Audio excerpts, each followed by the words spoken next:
अस्सलाम वालेकुम। आज का जो हमारा टॉपिक है वो है मैकेनिज्म ऑफ फोटोसिंथेसिस के बारे में। अभी हम सब जानते हैं कि मैकेनिज्म ऑफ फोटोसिंथेसिस क्या है। फोटोसिंथेसिस है preparation of food in the presence of light. लेकिन यहाँ पर हम पढ़ेंगे मैकेनिज्म ऑफ फोटोसिंथेसिस, मतलब मैकेनिज्म ऑफ फोटोसिंथेसिस क्या चीज़ है। सबसे पहले जानते हैं कि मैकेनिज्म ऑफ फोटोसिंथेसिस जो है ये एक कॉम्प्लेक्स प्रोसेस है, एक कॉम्प्लेक्स प्रोसेस है। सही है, मैकेनिज्म ऑफ फोटोसिंथेसिस एक कॉम्प्लेक्स प्रोसेस है। सही है। अभी ये 2 स्टेप्स पे मुश्तमिल है, मतलब मैकेनिज्म ऑफ फोटोसिंथेसिस 2 स्टेप्स पे मुश्तमिल है। 2 स्टेप्स, या हम इसे कहते हैं रिएक्शंस। मैकेनिज्म ऑफ फोटोसिंथेसिस या 2 स्टेप पर मुश्तमिल है या 2 रिएक्शंस पर मुश्तमिल है। सही है। वो 2 स्टेप्स या 2 रिएक्शंस क्या है? एक को हम कहते हैं लाइट रिएक्शन, दूसरी को हम कहते हैं डार्क रिएक्शन। ये वीडियो जो होगी ये सिर्फ लाइट रिएक्शन के बारे में होगी। तो सबसे पहले हम जानने की कोशिश करेंगे कि लाइट रिएक्शन क्या है, इनमें कौन से स्टेप्स इन्वॉल्व है, इनमें कौन सी चीज़ें इन्वॉल्व है, इनकी प्रोडक्ट्स क्या है। तो हम सबसे पहले कोशिश करेंगे कि लाइट रिएक्शन को समझने की कोशिश करें। तो आप सबसे पहले टॉपिक दो लाइट रिएक्शन।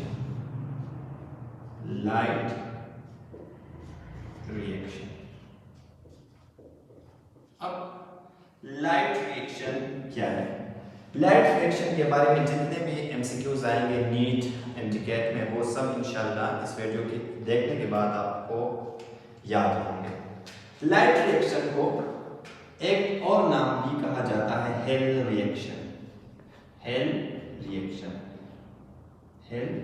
ये दूसरा नाम हो गया। इसको फोटो फास्फोराइलेशन भी कहा जाता है। फोटोफास्फोराइलेशन या हेल रिएक्शंस लाइट रिएक्शंस के दूसरे नाम हैं। सही है। अभी लाइट रिएक्शंस कहां पर होता है? लोकेशन। तो लाइट रिएक्शंस जो होते हैं वो ग्रेना ऑफ द क्लोरोप्लास्ट में होता है। क्लोरोप्लास्ट, स्ट्रक्चर ऑफ क्लोरोप्लास्ट ये है। स्ट्रक्चर ऑफ क्लोरोप्लास्ट को हम बाद में पढ़ेंगे कि क्या है डिटेल में, लेकिन ये जो आप देख रहे हो ये है ये फोटो आप देख रहे हो ये है स्ट्रक्चर ऑफ क्लोरोप्लास्ट। लेकिन क्लोरोप्लास्ट के मेनली 2 पार्ट्स होते हैं, एक स्ट्रोमा होता है, एक ग्रेना होता है, वो मैं बाद में डिस्कस करूंगा। लेकिन लाइट रिएक्शन जो है वो कहाँ पे होता है? Grana of the chloroplast. Grana जो होता है वो कंपोज्ड होता है थैलाकॉइड्स पर।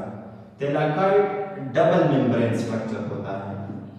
थैलाकॉइड्स डबल मेम्ब्रेन स्ट्रक्चर होता है। यहाँ पर पड़े होते हैं क्या? Photosynthetic pigments.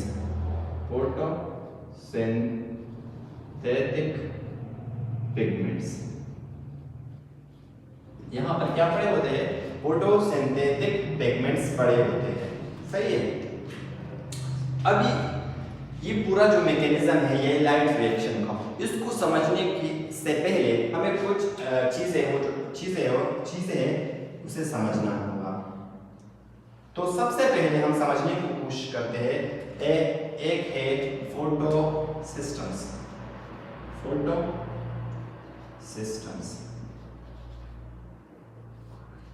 फोटो सिस्टम्स क्या है? फोटो सिस्टम्स है cluster of photo synthetic pigments. Cluster of photosynthetic pigments क्या है? फोटो सिस्टम्स कहते हैं इसे। लेकिन बाद में हम पढ़ेंगे कि फोटोसिंथेटिक पिगमेंट्स क्या है। फोटोसिंथेटिक पिगमेंट्स हैं क्लोरोफिल, कैरोटीनॉइड्स वगैरह। लेकिन अभी फोटोसिस्टम तक यहाँ महदूद रहते हैं, लेकिन फोटोसिस्टम हमारे पास दो किस्म का होता है। एक होता है फोटो सिस्टम 1, दूसरा होता है फोटो सिस्टम 2। इसको फोटो सिस्टम 700 भी कहते हैं और इसे फोटो सिस्टम 680 भी कहा जाता है, क्योंकि ये जो लाइट ऑब्जर्व करता है वो 700 नैनोमीटर की होती है और ये जो लाइट ऑब्जर्व करती है वो 680 नैनोमीटर की होती है। ये हमारे साथ कुछ स्टेप्स है या कुछ मतलब आप कह रहे कुछ वर्ड्स है जो आपको याद करना होगा। मतलब लाइट रिएक्शन को जानने से पहले आपको ये फोटो सिस्टम के बारे में जानना पड़ेगा। अभी ये फोटो सिस्टम के 2 पार्ट्स है यहाँ पर। ये तो हमारे पास टाइप्स हो गए, फोटो सिस्टम के टाइप्स हो गए। अभी फोटो सिस्टम्स के हमारे पास 2 पार्ट्स है। एक है एंटीना कॉम्प्लेक्स, दूसरा है रिएक्शन सेंटर। ये जो 2 पार्ट है फोटो सिस्टम के, ये अब हम जब साइकिल बनाएंगे, जिस साइकिल में मतलब इलेक्ट्रॉन जो होगा वो ट्रेवल करेगा, उसमें हम ये दोनों जानेंगे कि ये क्या चीज़ है। तो चलते हैं लाइट रिएक्शन को समझने के लिए। अच्छा, तो अब हम पढ़ेंगे फेजेस ऑफ लाइट रिएक्शन। जो एंटीना कॉम्प्लेक्स है, जो रिएक्शन सेंटर है, वो अभी हमें यहाँ समझ आएगा। सबसे पहले समझने की कोशिश करते हैं फेजेस ऑफ लाइट रिएक्शन।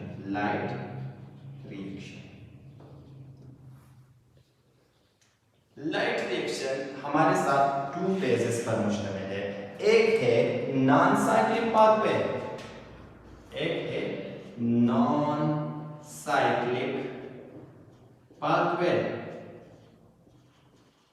और दूसरा है साइक्लिक पाथवे। इसे नॉन साइक्लिक फोटोफॉस्फोराइलेशन भी कहा जाता है। तो सबसे पहले हम पढ़ेंगे नॉन साइक्लिक पाथवे। वो पाथवे जिसमें इलेक्ट्रॉन सिंगल वे में मूवमेंट करे उसे कहते हैं नॉन साइक्लिक पाथवे। तो सबसे पहले हम पढ़ेंगे नॉन साइक्लिक पाथवे।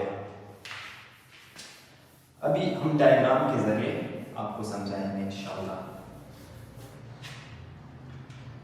सबसे पहले आप यहां पर समझने की कोशिश करो, ये चीज जो है ये फॉर एग्जांपल हमारे साथ क्या है, सन है। ये क्या है, सन मतलब लाइट है। क्या है, लाइट है। लाइट सही है। यहां पर हमारे साथ पड़ा हुआ होता है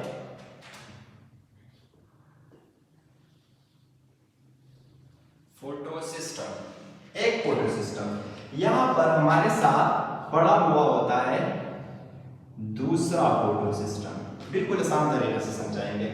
एक फोटो सिस्टम ये हो गया, एक फोटो सिस्टम ये हो गया। ये जो फोटो सिस्टम है ये हमारे साथ है फोटो सिस्टम 2, यानी कि फोटो सिस्टम 680।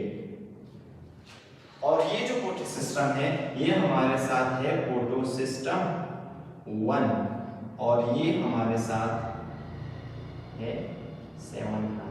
मतलब 680 नैनोमीटर वाली लाइट ये ऑब्जर्व करेगी और 700 नैनोमीटर वाली लाइट ये ऑब्जर्व करेगी। अब इन फोटो सिस्टम में हम एंटीना कॉम्प्लेक्स और रिएक्शन सेंटर जानने की कोशिश करेंगे। ये जो है ये फॉर एग्जाम्पल ये जगह हमारे साथ है एंटीना कॉम्प्लेक्स। ये क्या है, एंटीना कॉम्प्लेक्स। एंटीना कॉम्प्लेक्स हमारे साथ कंपोज्ड होता है, मुश्तमिल होता है chlorophyll b and carotenoids. Similarly यहां पर ये जो जगह है ये है एंटीना कॉम्प्लेक्स और ये मुश्तमिल होता है क्लोरोफिल B8 कैरोटीनॉइड्स। अब जो ये लाइट आती है यहाँ पर तीन काम होंगे। अभी देखो, जो ये लाइट आएगी, सही है, ये लाइट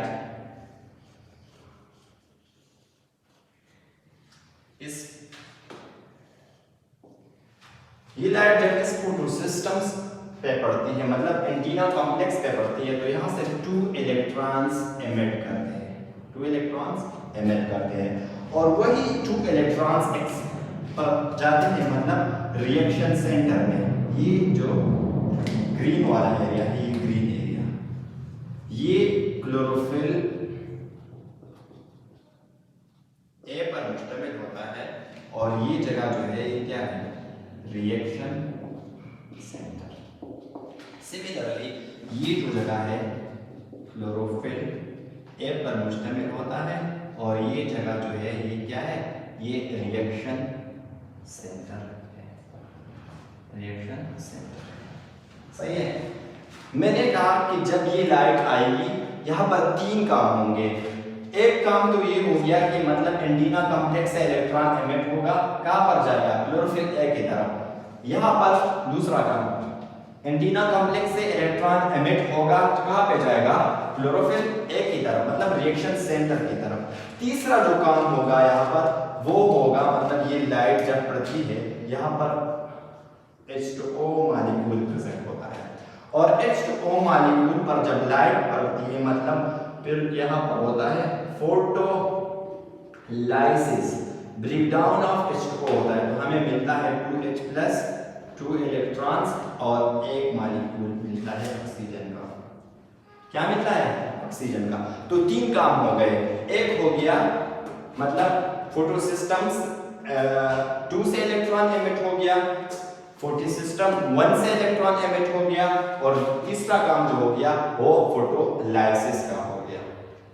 अभी ये जो इलेक्ट्रॉन एमिट हुआ है, मतलब कैरोटीनॉइड से गया है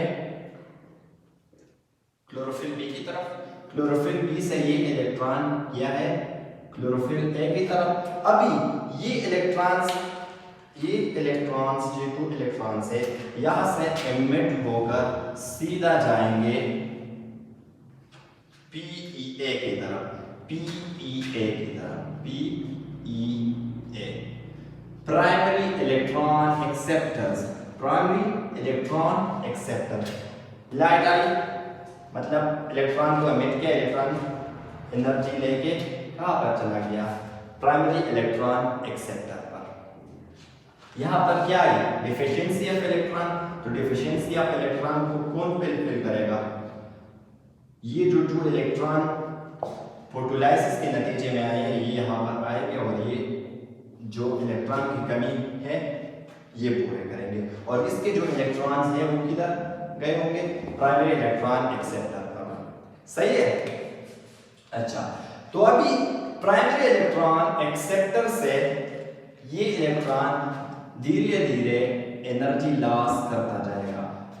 अभी फॉर एग्जांपल ये प्राइमरी इलेक्ट्रॉन एक्सेप्टर्स हैं, ये इलेक्ट्रॉन आएंगे प्लास्टोक्विनीन की तरफ, मतलब ये जो 2 इलेक्ट्रॉन्स हैं ये एनर्जी लॉस करके कहां पे आएंगे, प्लास्टोक्विनीन की तरफ। ये जो है ये आयरन कंटेनिंग कंपाउंड है। यहां से ये इलेक्ट्रॉन जाएंगे साइटोक्रोम बी की तरफ। मैं यहाँ पे साफ लिखूं तो समझ जाए, साइटोक्रोम बी की तरफ। यहां से फिर आएंगे साइटोक्रोम एफ की तरफ।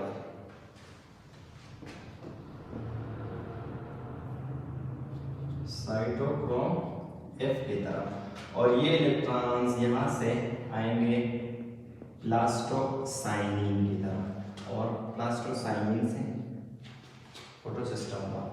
लेकिन एक काम यहां पर होगा, भी यहां पे जो इलेक्ट्रॉन मूव करेंगे तो वो एनर्जी लॉस करेंगे और वो एनर्जी यूटिलाइज होगी। इधर एक मॉलिक्यूल पड़ा होगा एडीपी का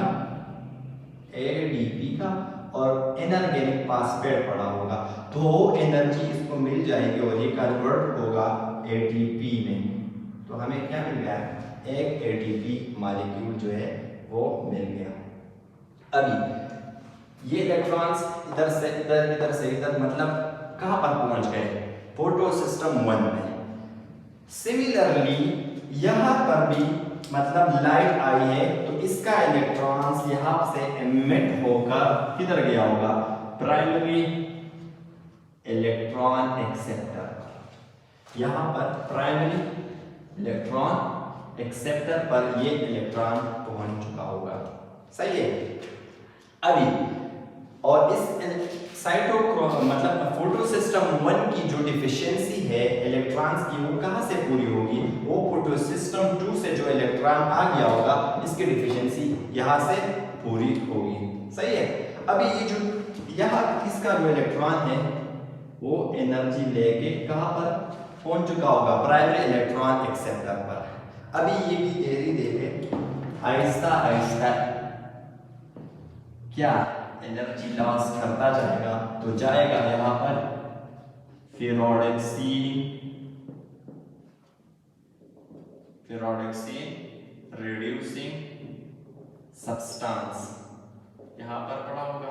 ये 2 इलेक्ट्रॉन्स इधर आएंगे, यहां से ये 2 इलेक्ट्रॉन्स एनर्जी लॉस करके आएंगे NAD। अभी देखो यहां पर हमारे साथ एक फोटोलाइसिस के दौरान एक ऑक्सीजन बना था, इलेक्ट्रॉन्स मिल गए थे। वो इलेक्ट्रॉन्स की कमी किसने पूरी की, वो इलेक्ट्रॉन्स किधर गए थे, वो फोटो सिस्टम 2 में गए थे। और जो 2H+ रह गया था ये यहां से जब उड़ के कंबाइन होगा किसके साथ, H2 NAD के साथ। तो light reaction non cyclic pathway complete होने के बाद हमारे साथ 3 चीजें आई। एक आया हमारे साथ NADH2, दूसरा ATP और तीसरा O2। अगर हमसे कोई पूछे कि लाइट रिएक्शंस की प्रोडक्ट क्या है, लाइट रिएक्शंस की प्रोडक्ट क्या है, प्रोडक्ट्स क्या है, मतलब लाइट रिएक्शंस की प्रोडक्ट क्या है, products of light reactions are NADH2, ATP और ऑक्सीजन। ये जो है हमारे साथ लाइट रिएक्शंस की क्या है, प्रोडक्ट्स हैं। अभी साइक्लिक पाथवे बिल्कुल इजी है। अगर हमसे पूछा जाए कि लाइट रिएक्शन का नॉन साइक्लिक पाथवे कब होगा, तो लाइट रिएक्शन का नॉन साइक्लिक पाथवे जब प्लांट को NADH2 की जरूरत होगी तो नॉन साइक्लिक पाथवे होगा। लेकिन अगर प्लांट को जब ATP की जरूरत होगी तो हमारे साथ साइक्लिक पाथवे होगा। साइक्लिक पाथवे बिल्कुल इजी है। साइक्लिक पाथवे यहाँ पे मैं आपको समझाऊंगा। जब इलेक्ट्रॉन मतलब साइक्लिक वे में मूवमेंट करे उसे कहते हैं साइक्लिक पाथवे। देखो साइक्लिक पाथवे यहां से स्टार्ट होता है, इसमें सिर्फ यहां पे मैं अभी आपको थोड़े लिख के देता हूं सही साइक्लिक पाथवे के बारे में।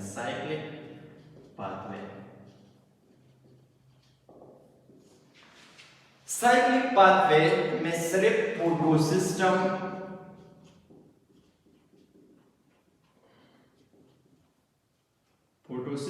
1 इन्वॉल्व होगा, मतलब P700 इन्वॉल्व होगा। दूसरी बात ये तब होगी जब प्लांट्स को ATP की जरूरत होगी, प्लांट्स को ATP की जरूरत होगी। कैसा होगा, यहाँ पे सनलाइट फोटो सिस्टम पर पड़ती है, मतलब एंटीना कॉम्प्लेक्स है, यहाँ से इलेक्ट्रॉन एमिट होगा क्लोरोफिल ए की तरफ जाएगा, क्लोरोफिल ए से इलेक्ट्रॉन्स एमिट होकर प्राइमरी इलेक्ट्रॉन एक्सेप्टर के पास जाएगा। प्राइमरी इलेक्ट्रॉन एक्सेप्टर्स के बाद, प्राइमरी इलेक्ट्रॉन एक्सेप्टर के बाद ये इलेक्ट्रॉन NaDH2 की तरफ नहीं जाएगा, बल्कि ये इलेक्ट्रॉन सीधा जाएगा साइटोक्रोम बी की तरफ। साइटोक्रोम कहां पे जाएगा? साइटोक्रोम बी की तरफ। तो मतलब ये एक साइकिल बन जाएगा साइटोक्रोम बी से साइटोक्रोम एफ की तरफ। जो ही मतलब इलेक्ट्रॉन्स मूव करता है तो इनर खिलास करके क्या बनता है? ATP बनता है। तो यहाँ एक साइटोक्रोम बी से, साइटोक्रोम एफ से प्लास्टोसाइनिन की तरफ, प्लास्टोसाइनिन से मतलब फोटोसिस्टम 1 की तरफ। तो जब इलेक्ट्रॉन साइक्लिक पाथ में मूवमेंट करेगा तो उसे कहते हैं साइक्लिक पाथवे। जब वन वे में इलेक्ट्रॉन मूवमेंट करेगा तो उसे कहते हैं नॉन साइक्लिक पाथवे। और प्रोडक्ट्स ऑफ जो लाइट रिएक्शंस है वो क्या है? वो फोटो NaDH2 है, ATP है और ऑक्सीजन है। यही जो प्रोडक्ट्स है ना, ये अभी जो डार्क रिएक्शन होगा उसमें यूटिलाइज